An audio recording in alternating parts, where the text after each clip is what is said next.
Perched in front of an empty white page, illuminated by the blue hue of my computer, my mind is everywhere else but on the article due later today. The daily noise of life seems loud, and I feel like an empty shell. I wonder why, when we set out on a creative endeavor, any idea we might have had seems to pack up and leave the planet. What is that exact moment that cuts us off at the neck from trusting ourselves to write, paint, sing, dance, teach, or do any other thing that asks us to go beyond what we know? So, here I sit. This takes a whole load of patience wrapped with love when one is trying to downshift from running around all week like a headless chicken. Another neck reference, which makes me think of how mine is sadly sagging and maybe I do need to spend $1 gazillion on that miracle creme I saw online. I digress. I set the meditation timer. I prop myself up with more than the usual number of pillows under my hips. I feel that I need more support. Not just physically, but emotionally, like I need to be held. Sitting in my happy place outside on my deck, I immediately notice the melodies of the birds. High and low notes, some clipped chirps, and some longer like a violin. I wonder if one is the cherry red cardinal and his missus that I see around our wooden bird feeder. And maybe some are the cute, plump, round chickadees? The hushed sounds of faraway traffic remind me of what you hear when you put your ear up close to a conch shell. How I love the ocean. It makes me exhale a little bit easier. The color behind the curtains of my eyelids is vibrant. Pulsating hues of orange and blue. The aroma of the lavender lilac I planted last week wakes up my sense of smell. My mind wanders to the overflow of laundry in the wicker hamper.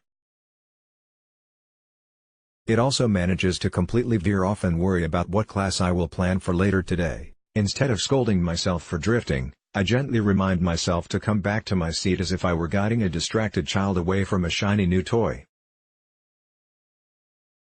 This is an improvement over how I occasionally hit myself in the head with a verbal hammer when noticing that the mind has run off somewhere to fix and frolic. As I sit, the sun is shifting and I can feel the warmth on the back of my hand spreading to shine across the span of my back. The front side of my body is shaded, and I think how the moon must feel when its face lights up from the axis of the sun. The darker side more reflective, cooler, internal.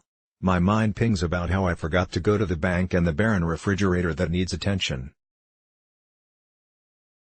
I have a moment of wanting to give in. Okay, many moments.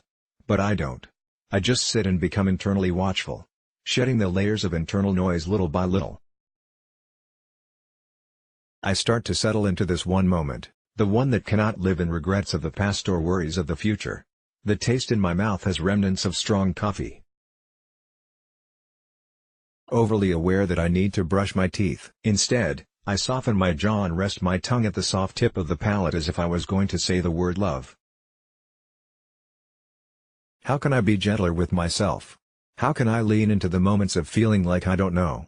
I sigh a deeper exhale. The soft wind is brushing my skin, almost like a caress from a lover.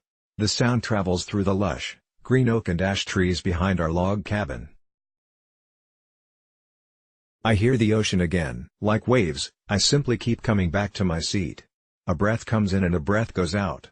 For a moment, there is a brief pause between thoughts.